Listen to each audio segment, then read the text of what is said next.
Track 1.19. A. There are two people on a bridge near a forest. There's a waterfall and some rocks below them. The bridge goes across a river. B. There is a man standing on some rocks at the top of a hill. He's looking out over a valley. C. This man is climbing up a cliff. You can see the ocean and the rocks below. D. This diver is inside an underwater cave in the ocean. He's looking between the rocks. E. This person is in a small boat. It's a kayak. The kayak is on a lake near the shore. In the background, there are mountains. Track 1.20. Speaker 1. Bored with the beach? Hungry for adventure? Why not spend 7 days in a remote and beautiful landscape in Alaska? Kayak across icy lakes and shallow rivers. See eagles, bears, and other fascinating wildlife. Or just enjoy the amazing scenery from your river kayak journey through tall mountains and deep valleys. Speaker 2. For experienced divers only, this holiday offers an amazing chance to explore the rocky caves by boat along the coast of Mexico. After 3 days near the caves, the boat leaves the steep cliffs and heads for the ocean for 2 days. A chance to see some of Mexico's amazing marine wildlife.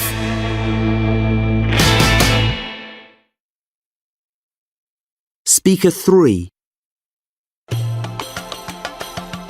On this 7-day walking holiday in the Philippines, you'll see mountains and valleys, lakes and forests.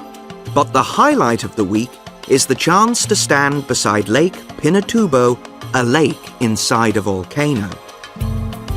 When Mount Pinatubo erupted in 1991, the top of the volcano blew off. A shallow lake formed, which soon became deep because of all the rain. Enjoy a swim in this beautiful and exotic natural feature.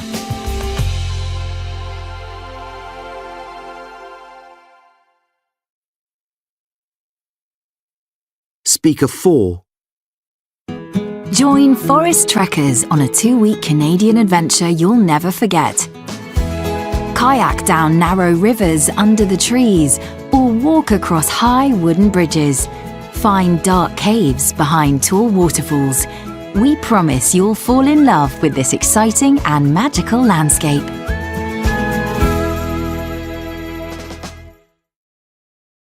Track 1.21. Fred. I like base jumping because it allows me to get away from the city to remote places where you hardly see anyone. Sally. Base jumping is really a sport for young people. There aren't many base jumpers who are over 30. Chris. I love the outdoors, but I'm not particularly brave, so I haven't considered base jumping as a hobby. Selena. Base jumping certainly isn't a sport to try if you are unfit. Shelley.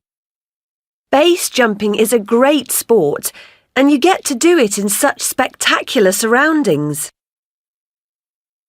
Martin. My friend asked me to go base jumping with him, and I hated it. Track 1.22.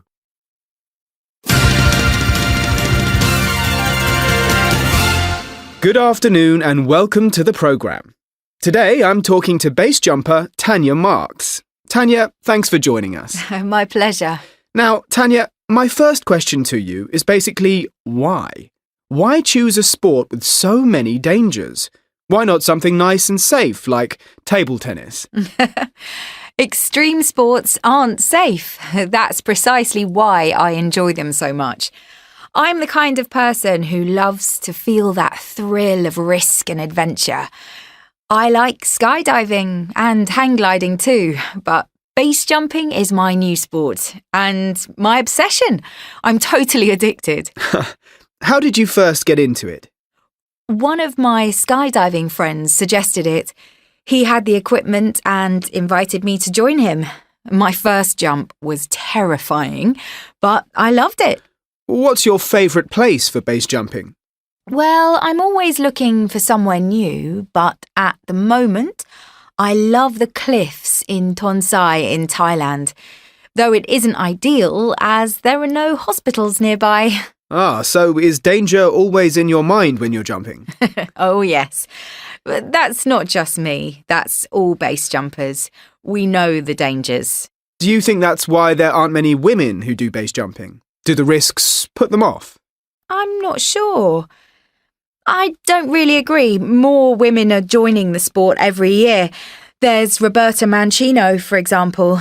She's the new star of base jumping. The media love her because of the way she looks, but she's also brilliant at her sport. Hopefully, she'll encourage more girls to take up extreme sports. Tanya Marks, thank you.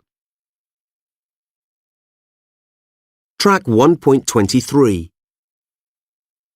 Still underwater, he swam close to the boat, then came up silently and climbed aboard. 3 people were arguing loudly.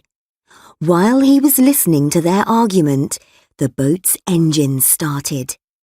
The boat began to move away. As he was deciding what to do, he heard a scream. Someone fell into the water. Harry realised who it was and jumped in too. Track 1.24. The woman in the water was Sophie. She and Harry were both police officers. They were investigating a diamond robbery.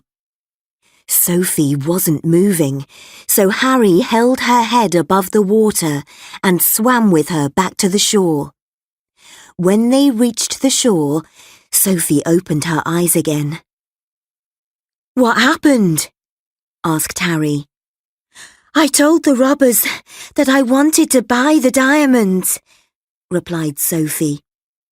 "One of them believed me, but the other didn't. He tried to kill me."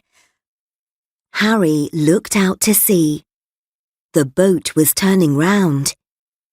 "Why are they coming back?" he said. "They want the diamonds," said Sophie. "Look, I've got them. I was holding them when he pushed me into the sea." Track 1.25. Entertain. Entertainment. Erupt. Eruption. Examine. Examination. Motivate. Motivation. Relax.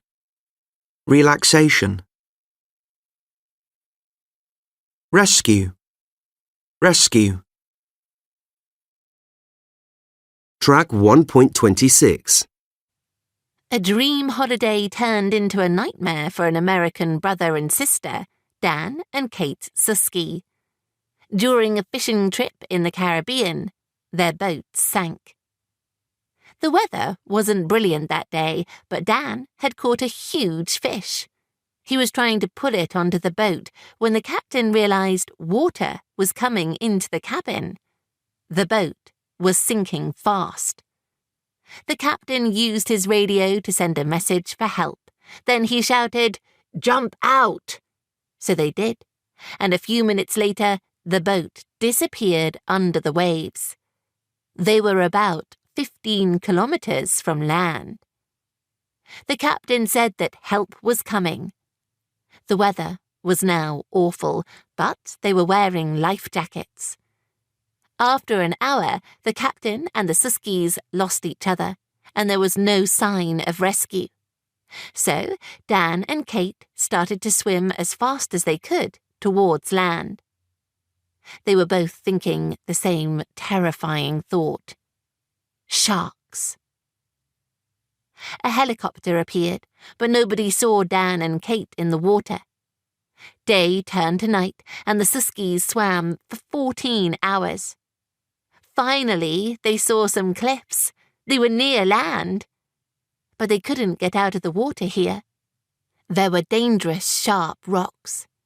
By now, they were exhausted. Eventually, they reached a sandy beach. Out of the water at last, they lay down and rested. Then they found a town and picked some green bananas. Finally, they met a young farm worker. He gave them water and food and stayed with them until the police arrived. He also gave them some tragic news. The captain was lost at sea. After a few days in hospital, Dan and Kate were fine. Their story had another happy ending.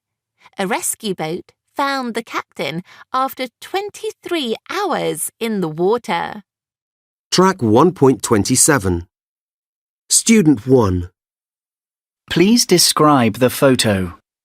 Well, on the left there are some trees, and in the centre there's a woman walking along. She's hiking somewhere. It looks like a forest. She's holding a pole in each hand, and she's wearing a rucksack, I think. At the bottom of the picture, you can see that it's a really muddy path, but the woman doesn't look worried. She seems to be having a good time. Thank you. Student 2. Please describe the photo. The photo shows 5 people in a dinghy. They're white water rafting on a river. In the top left corner of the photo, there is a man leaning out of the boat. In the foreground, there's a lot of water. The man at the back of the dinghy is trying to guide the dinghy with his paddle. The other 4 people aren't helping very much. It looks as if they're new to it. They're all wearing the same life jackets and helmets. I imagine they're doing this as a holiday activity. Thank you. Track 1.28. Do you think the people are enjoying themselves? Yes, I think they are. Why do you think that? Well, basically, you can see it in their faces. They don't look scared at all. They're smiling and they seem really excited. Is it something that you would like to try? To be honest, no, I wouldn't. Oh? Why not? I think I'd be really scared. For me, the worst thing would be that I couldn't stop or get out of the dinghy. I'd have to keep going right to the end, even if I was having a bad time. Yes, I see what you mean. Now, can you tell me about the last time you did an outdoor activity? A while ago, I went on a bike ride with a friend of mine. We headed out of town and through some woods. We took food and water with us. We stayed out for about 6 hours, but we didn't get bored at all. In fact, it was a really good day out. I suppose that's the last time I did an outdoor activity. OK, thank you. Track 1.29. Anne Davison. Margaret Ann Longstaff was born on the 5th of June 1914 in Surrey, England. As a child, she really loved adventures. When she grew up, she travelled a lot. She liked riding horses, driving fast cars, and flying aeroplanes. Anne became one of the very few women pilots in Britain in the 1930s. In 1947, Anne and her husband, Frank Davison, also a pilot, bought an old boat, Reliance, and decided to set sail to travel the world. However, they were caught in rough weather in the Irish Sea. The ship was wrecked and Frank was killed. Anne survived, washed offshore at the foot of a cliff. After recovering from the tragedy, Anne worked as a successful writer and waited for a chance to sail again. She became more determined to complete the challenge of a lifetime. She bought a small boat, Felicity Anne, F.A., and spent 2 years preparing it and teaching herself to sail. On the 18th of May, 1952, she departed from Plymouth. She was still relatively inexperienced, but she made up for lack of experience with bravery. With her strength of character, Anne and F.A. got through days of severe storms and loneliness. Anne Davison finally reached land in Dominica on the 23rd of January 1953, becoming the first woman to sail solo across the Atlantic. Track 1.30. 1. Many students get very stressed about exams, but there are ways to beat that stress. The first thing you should do is to decide on a routine and a timetable for study and relaxation. When you're working, don't be tempted by computer games or by checking emails and text messages. Look after your health. Eat and sleep properly and get regular exercise. What you do after the exam is important too. Don't get stressed about how well you've done. Walk out of the exam room and move on. 2. Hello, Amy. Oh, what's up? You look sad. Well, I am. My mum and dad have decided to move to Brighton. They're going to open a gift shop there. Brighton? I love Brighton. It's got a fantastic beach and loads of great shops and cafes. Yeah, but I've always lived here. And I've got to go to a new school. I'm going to really miss you. And all my other friends. I'm going to miss you too, Amy, but Brighton isn't far. We can visit you. Promise? Yes, of course. Don't worry. 3. Hello and welcome. Today we're talking about Sarah Powers, who recently won £1 million on the lottery. Now, what do you think she did with all that money? Did she go on a fantastic holiday? Or buy a new house? No, she didn't. Sarah gave all of the money away to charity. She said she didn't need money. She was happy with her life. So what do you think about that? We want to know your views. Phone us on the usual number and tell us.